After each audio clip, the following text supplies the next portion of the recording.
여러분 안녕하십니까? 머니톡톡 세금톡톡 김대기 교수입니다. 지금 1세대 1주택 비과세에 대해서 알아보고 있습니다. 자, 지난 시간에는 1세대 1주택 그 양도소득 비과세 요건에 대해서 알아봤었죠. 취득 당시 조정대상 지역에 해당을 하느냐 안 하느냐, 그리고 취득 시기가 2017년 8월 3일 이전이냐 이후냐, 그리고 양도가액이 12억 원을 넘냐 안 넘냐 라는 거에 따라 좀 달라진다고 말씀을 드렸고요. 이게 궁금하신 분들은 지난 시간에 했던 동영상 참고해서 보고 오시면 더 효과적일 것 같습니다. 자, 지난 시간에 이어서 요건을 알아봤는데, 그렇다면 이제는 1세대 1주택 할 때요. 1세대. 이 1세대라는 게 뭐냐? 하는 겁니다. 1세대가 어떠한 경우에 1세대라고 하는 것이냐? 또 어떠한 경우에는 또 1세대라고 하지 않는 것이냐? 라는 부분들을 한번 같이 볼 건데요. 여기에서 우리가 이제 1세대라는 것이 가장 중요한 개념이 생계를 같이 한다라는 겁니다.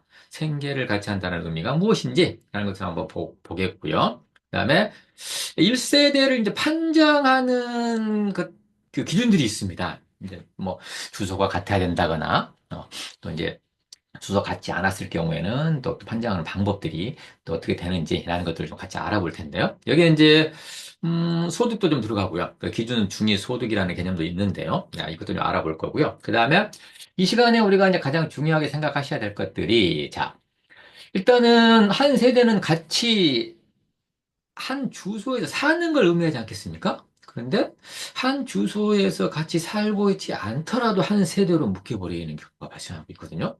왜냐? 자, 같은 주소가 아니지만 주소는 따로 해놨다 하더라도 같이 살고 있을 수가 있을 거 아니겠습니까? 주소만 달리 해놨을 뿐이지. 자, 그런 경우에 이제 1세대로 묶여버리는 이걸 갖다가 실질과세 원칙이라고 합니다. 실질과세 원칙. 세법에서 가장 중요한 개념 중에 하나인데요. 이 실질과세 원칙이 어떻게 적용이 되는 것인지 라는 부분들에 대해서 같이 한번 살펴보도록 하겠습니다. 자, 일단 1세대라는 게 뭐냐? 자, 1세대는 자, 이 문구를 잘 보시죠. 본인 및 그 배우자가 본인 및 본인과 함께 그 배우자가 들어갑니다. 또 결혼을 했다는 얘기네요. 부부가 그들과 부부와 같은 주소에서요. 같은 주소에. 거소는 이제 뭐 약간 뭐 주소가 아니라 하더라도 무슨 뭐 다른 요양원이라든가 이런 데 가 있다고 한다면 뭐 그런 걸 얘기하는데요.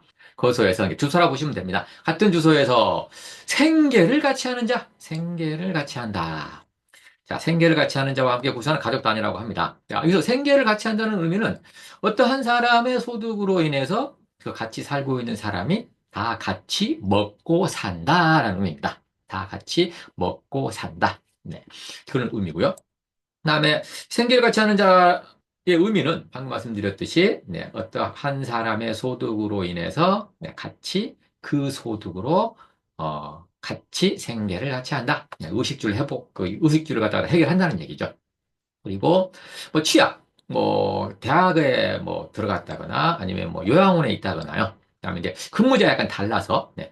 본래 주소에서 약간 좀 이전해가지고 네, 전입신고를 별도로 해가지고 살 수도 있겠죠. 이런 사람들을 네, 포함을 합니다. 네. 그리고 이 생계를 같이 하는 자의 범위가 또 있습니다.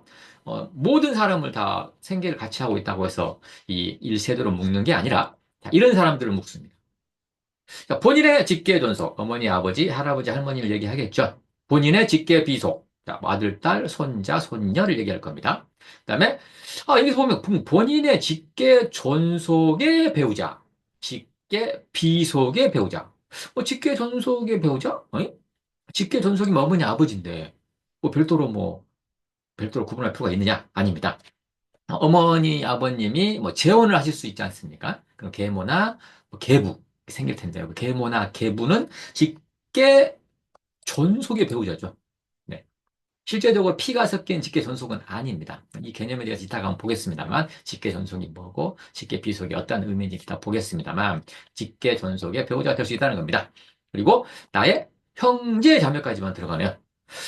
본인의 직계존속과 직계비속의 배우자는 들어가는데 본인의 형제 자매의 배우자는 해당 사항 없답니다. 요걸 좀 구분하셔야 됩니다. 그리고 아까 본인 및 배우자가 부부가 얘기했지 않습니까? 그래서 배우자의 직계존속, 배우자의 직계비속, 배우자도 마찬가지로 계부나 계모가 계시다면 그분을 또 들어가겠죠. 그리고 아, 직계 비속의 배우자. 직계 비속의 배우자는 뭘 얘기하는 겁니까? 직계 비속의 배우자다. 그러면 결혼한 아들, 딸들의 네, 며느리나 사이가 되겠죠. 자, 그렇다면 나의 직계 비속은 아들, 딸일 거 아니겠습니까? 피가 섞인 네, 아들, 딸인데 자, 여기 보시면 배우자의 직계 비속이 있습니다. 배우자의 직계 비속. 내가 뭐 본처 재혼을 하지 않은 지금 내 자식들의 피가 섞인 그 와이프나 남편이라면 상관이 없겠습니다만 일단 배우자가 재혼한 배우자 있을 수 있겠죠. 배우자가 재혼을 했다면 그 배우자가 그 전처, 전처나 아니면 전 남편과의 사이에 난 애들이 있을 겁니다. 그 애들은 나하고는 직계비속 관계는 아니거든요. 피가 섞여 있지 않기 때문에. 그렇지만 재혼을 했다? 그러면 그 배우자, 전처, 전 남편과의 사이에 자식이 있는 그, 재혼한 배우자의 직계비속도 나의 직계비속과 같이 네, 인정을 해준다. 생계를 같이 하는 자로 본다라는 의미입니다. 네, 그리고 마찬가지 배우자의 어머니, 아버지라든가, 네, 비속의 배우자, 마찬가지겠죠. 그다음에 배우자의 형제자매도 들어가고요. 자, 여기에는 이 8가지 경우의 수, 네, 여기에 해당이 되는 자만이 1세대로 포함이 된다라고 하는 것입니다. 이따가 뭐 사례를 들어서 좀 살펴보겠습니다만. 자, 방금 봤듯이, 우리가 직계 존속, 직계 비속이라는 의미가, 자, 이건 이제 그림을 한번 보시죠. 자, 일단 동일 세대로 보는 경우 형제 자매나 장인 장모, 네, 처남 처제 이분들은 뭐 동일 세대로 네, 볼 수 있다라는 것이고요. 동일 세대로 보지 않는 경우는 형수나 매형, 동서, 형부, 올케는 보지 않는다. 왜 그러는지는 이따가 한번 제 뒤에서 다시 한번 이 사례를 들어서 살펴보도록 하겠습니다. 자, 그다음에 자 우리가 이제 직계 존속, 직계 비속이라는 얘기를 했는데요. 자, 나는 어머니 아버지 사이에서 태어났겠죠. 또 어머니 아버지도 네, 이 외조부모나 조부모가 네, 낳으셨을 겁니다. 그리고 내가 결혼을 해서 자녀를 할 수 있겠죠. 또 자녀가 결혼을 해서 네, 손자가 있을 수 있을 겁니다. 그럼 또 나를 기준으로 해서 나의 형제 자매가 있을 수 있겠죠. 네, 어머니 아버지를 네, 둔 형제 자매들이 있을 수 있겠고요. 형제 자매들이 또 결혼을 해서 애를 낳을 수 있겠죠. 네, 조카들이 생길 겁니다. 그리고 나의 형제 자매뿐만이 아니라 어머니, 아버지의 형제 자매분들이 계실 겁니다. 네, 뭐 삼촌이라든가 고모, 외삼촌, 그다음에 이모 이런 분들 계실 수 있겠죠. 자, 이 상태에서 자, 나를 기준으로 해서 피가 섞여서 나를 낳아주시고 길러주신 이 윗대분들을 우리는 뭐라고 그러냐? 직계 존속이라고 합니다. 직계 존속. 그리고 나를 기준으로 해서 피가 섞여서 네, 내가 낳고 내가 낳은 자식들이나 내 피가 섞인 손자 이런 사람들을 우리는 직계 비속이라고 합니다. 직계 비속. 자, 그러면은 1세대는 우리가 아까 뭘 얘기했었습니까? 아까 우리가 이 페이지에서 잠깐 봤습니다만 직계존속, 직계비속, 형제자매까지 들어갔죠. 형제자매까지 들어갔습니다. 자, 그렇다면 여기 보시면 직계존속, 직계비속, 형제자매까지는 들어갈 수 있겠네요. 자, 그래서 여기에서 우리가 이 지금 주황색으로 된 이 표시에 포함이 되는 사람들을 우리는 1세대로 구성할 수 있다라고 얘기합니다. 그리고 그 이외 밖에 있는 이분들은 같이 살고 있다 하더라도 1세대가 되지 않는다라고 하는 것입니다.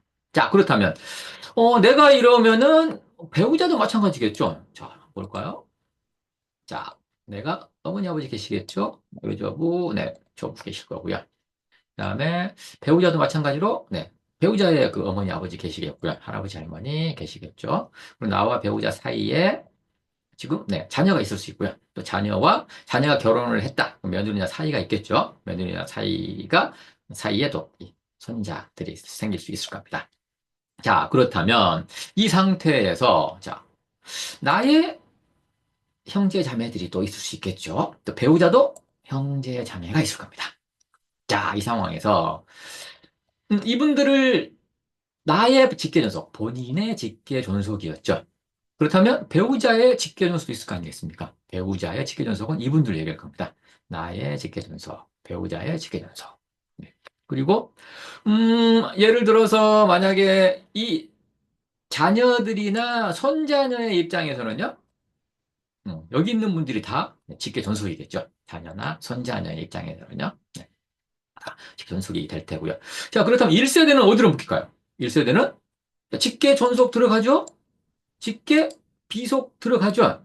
직계 비속에 자녀들 들어갔었죠? 형제 자매 들어갔었죠? 네. 그렇다면 1세대는 어떻게 묶인다?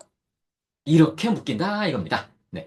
이 박스 안에 있는 이 분들이 주소를 같이 한다거나 생계를 같이 했을 경우에는 1세대로 들어갈 수가 있다. 또 그렇지 않는 사람들은 뭐 들어가지 않을 거고요. 자, 그래서 사례로 한번 볼까요?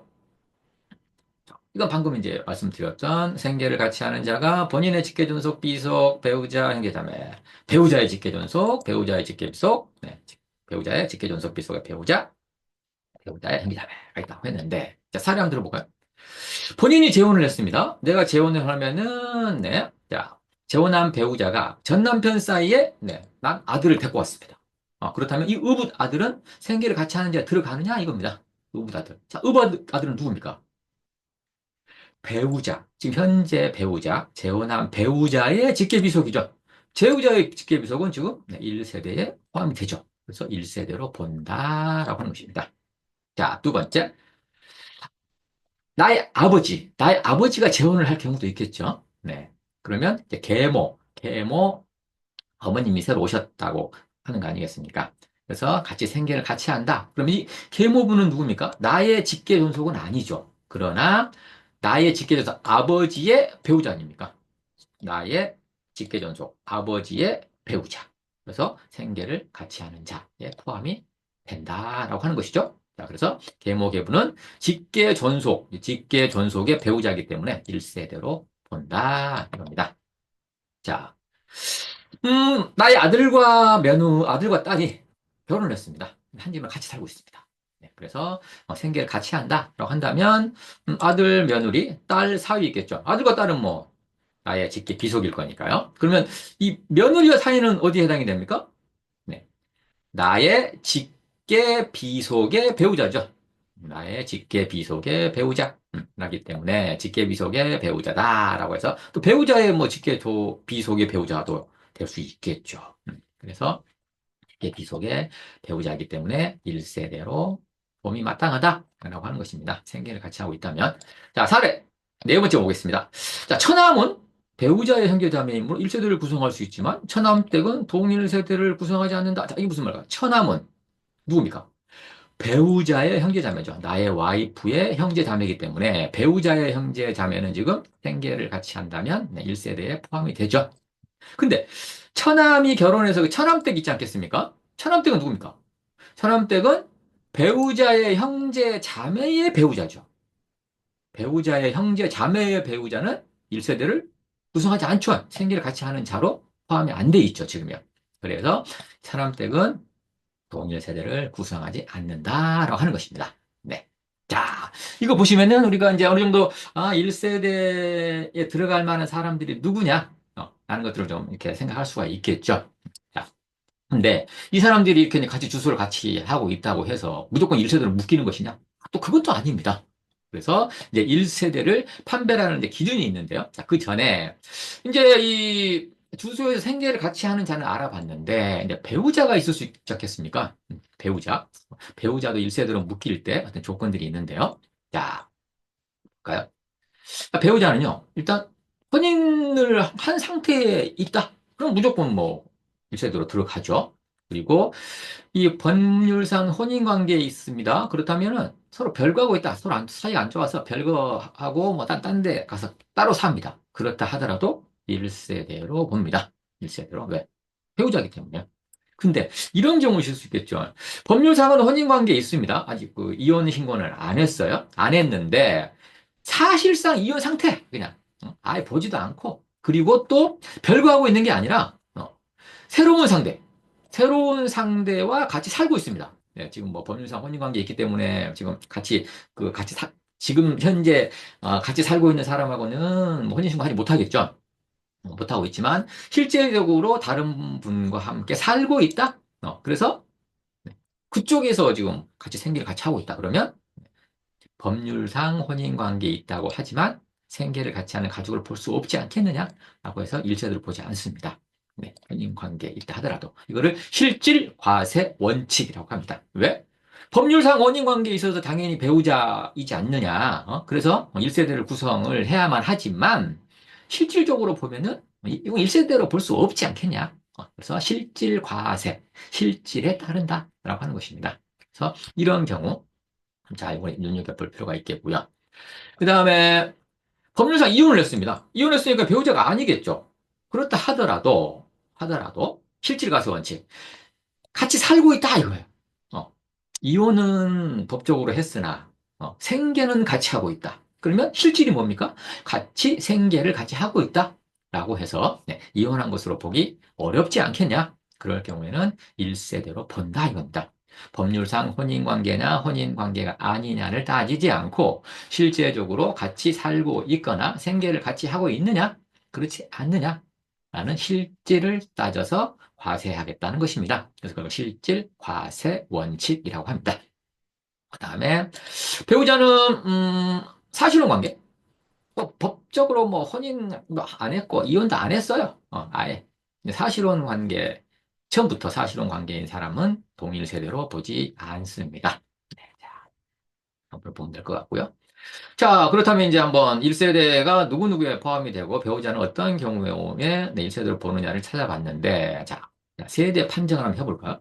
자, 같이 살고 있다고 해서 무조건 1세대냐 이겁니다. 또 이제 방금 봤듯이 본인과 배우자, 부부가 같이 생계를 같이 하는 자와 세대를 구성한다고 얘기했지 않습니까? 그럼 부부 결혼 안 했으면 어떡할 거냐? 이겁니다. 자, 그래서 세대를 판정할 때 그런 기준들이 있는데요. 일단, 주소를 같이 하는 것이 원칙입니다. 주민등록표에 주소를 같이 하는 게 원칙입니다. 근데, 자, 주소는 달리 해놨는데 같이 살고 있다거나, 주소는 같은데, 네, 따로 살고 있다거나, 이럴 경우가 있을 수 있겠죠?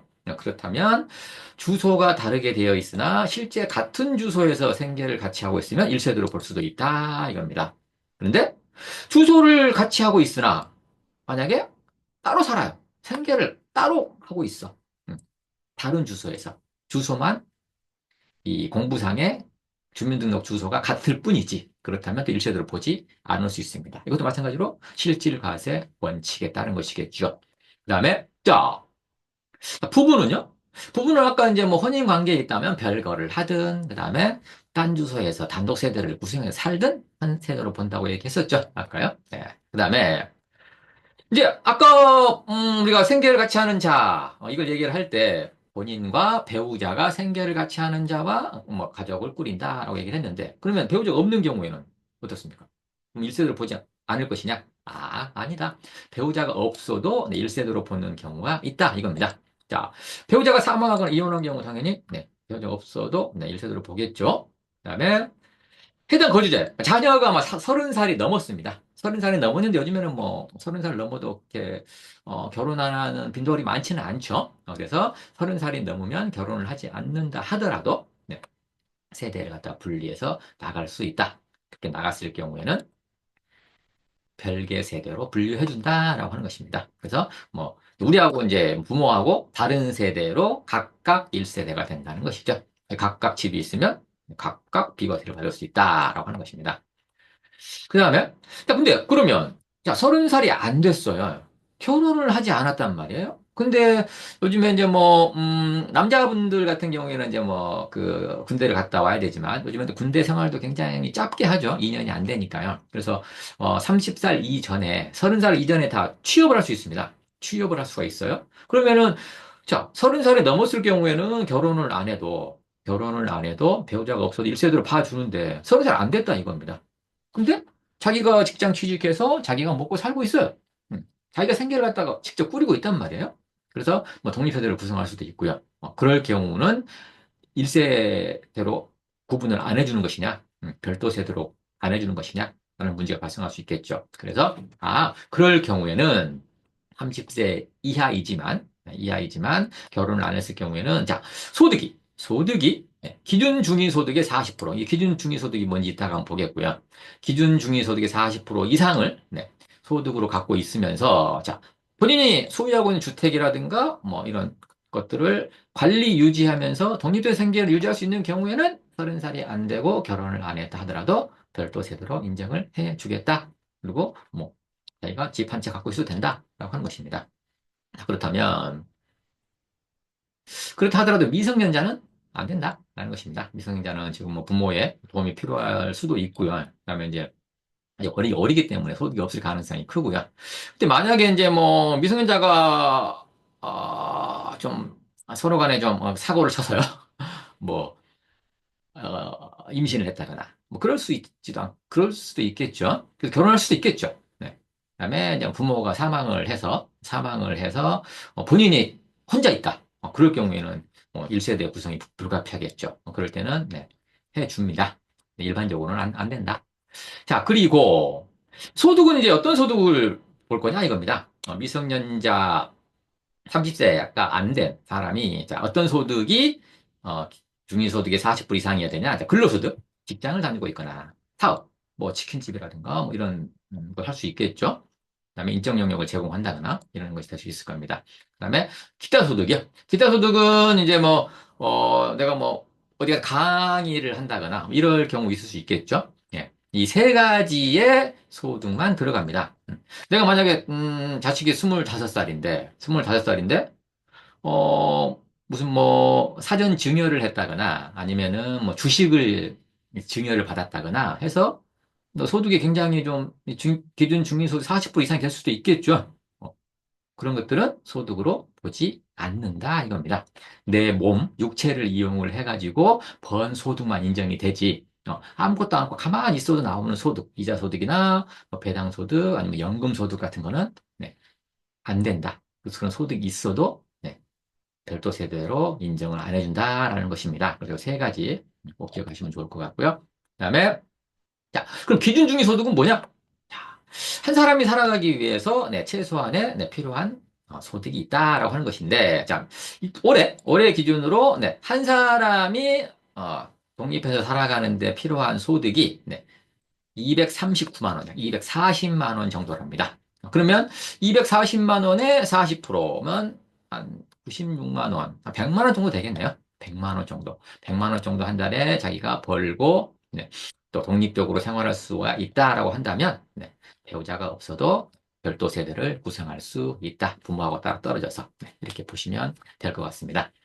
그리고 이 기준 중위 소득은 매년 바뀝니다. 뭐 작년도는 이랬었는데요.